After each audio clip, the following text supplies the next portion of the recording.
Hello viewers, welcome to our channel. Today Dr. Harita is with us, Chief Dietitian at Apollo Hospitals, Jubilee Hills.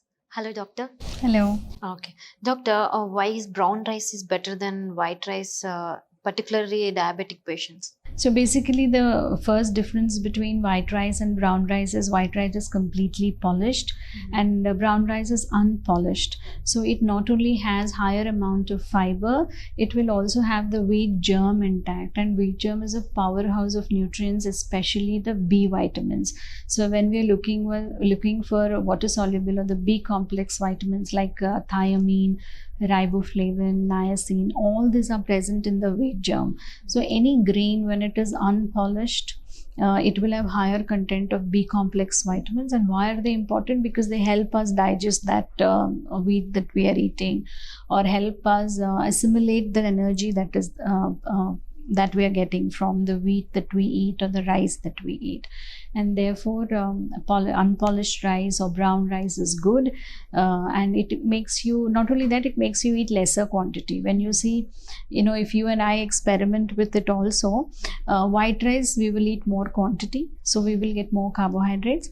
At the same meal with the same vegetables, if you give brown rice, we will eat lesser quantity also.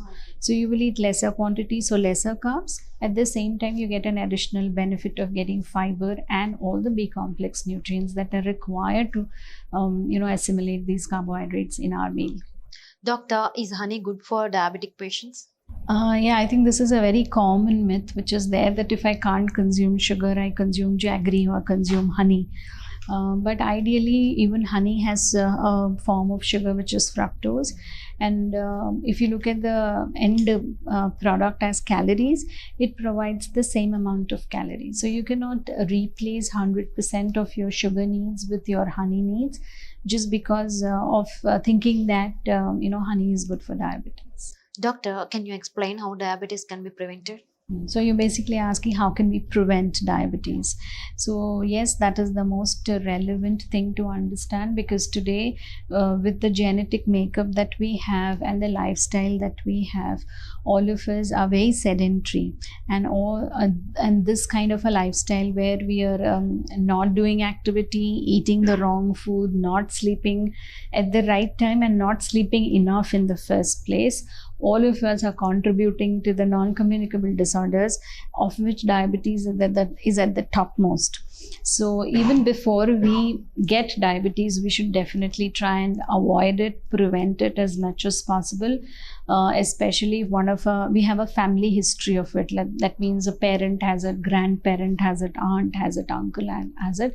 That is a red flag for us to know that, okay, I might get it, and therefore I should do everything possible to prevent it in future. So if you're already 25, 30-year-old, you know that there is a possibility of getting it, and now people are getting it younger and younger by the day. We've seen 29-year-old, 26-year-old. Those who have a family history are more susceptible to it. So in prevention, there is no medicine, and therefore prevention is all about correcting your lifestyle, correcting your eating patterns, bringing certain level of discipline in your meal timings, and also about what you eat at meal timings. Eating junk is common. Wanting to party is very common. Everybody wants to have sweets. It's not about completely avoiding them, but it is, keeping them very occasional. Occasionally, when you're having a festival at home or you're having a party once in a while, all this happens once a month, it seems fair enough. But if this is happening too frequently, once in a week there is a party at home, you're going out and eating, there's a party happening at office, all this becomes too often. And that's the scenario today. Almost 2 to 3 times a week people are going out and eating, or bringing food from outside and eating, and all of this is contributing to poor balanced meals that they consume compared to the traditional pattern. Unless there is a festival or something, Most of it is simple balanced meal which you're eating, home cooked meal which you're eating. So if you're looking at prevention, and if your lifestyle is reflecting something like this, that you're constantly eating outside and you're on the other side thinking about prevention, the first step is to switch to home food, switch to appropriate and fixed meal timings, and bring about some kind of a physical activity in your daily life. In 24 hours, you evaluate whether at least for an hour or two, are you physically active? If not, you incorporate any kind of a physical activity which you enjoy. It could be a game, it could be swimming, it could be going to the gym, it could be a aerobic class, a Zumba class, anything that you enjoy, or a simple walk in the park and covering about 4 to 5 kilometers. But this much of physical activity is mandatory, because the rest of the time, rest of the 23 hours, we are all very, very sedentary. We are sitting in our car, we are sitting in the office, we are at home, we are sitting, not much of physically strenuous activity that we do.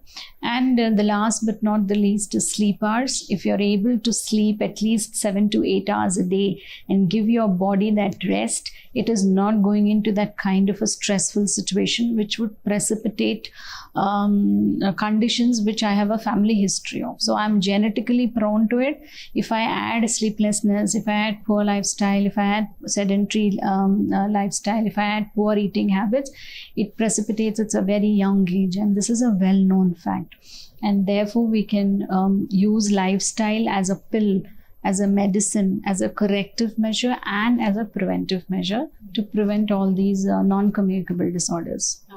Doctor, is there any particular diet for type 1 diabetes?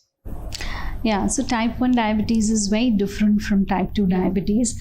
Most of the time we put it in the same common bracket. One of the most important things for type 1 is meal timings and how often they eat. If they are taking the insulin and not eating frequently, or there is too much of gap between one meal to another, say they've had a breakfast very early at 8 o'clock and are unable to eat a lunch till 2 o'clock, there's too much of gap. And this happens very frequently in people who are working. There is a very high chance that they go into hypoglycemia if they have long hours of uneating.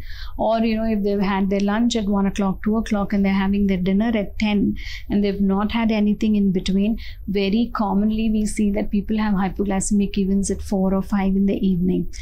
Or they're massively hungry at 7. And when they're very hungry at 7, you know how hunger works, right? Once you're very hungry, you don't want to think about diet, you don't want to think what is right, what is wrong. You just want to eat something to fill your stomach. Therefore, eating small frequent meals with a gap of about 3 hours is very important for them, first.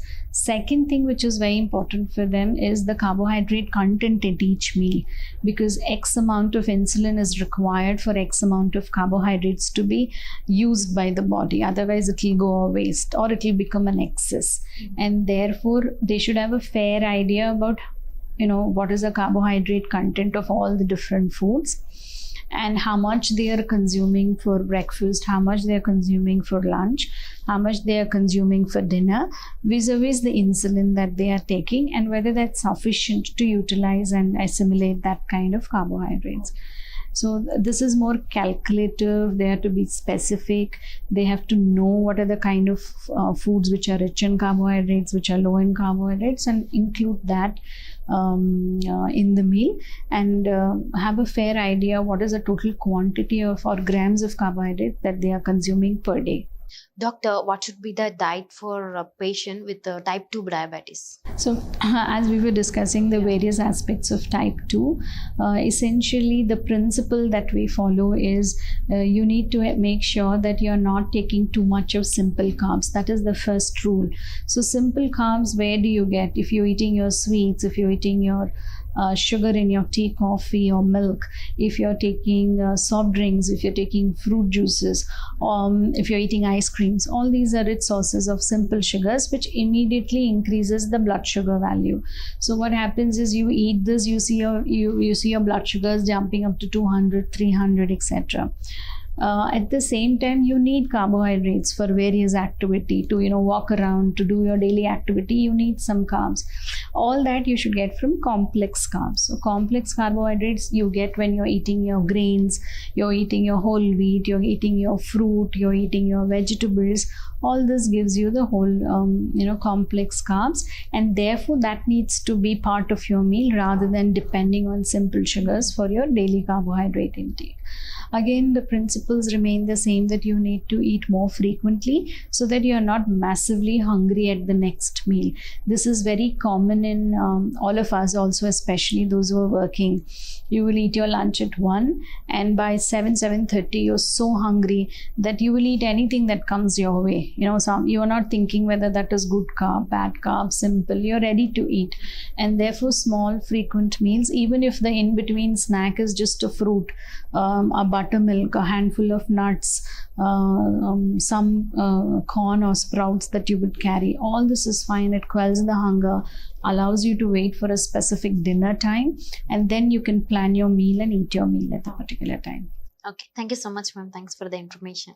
I hope you like this video. If you like it, please like, share, and subscribe to our channel. Thanks for watching. Thank you.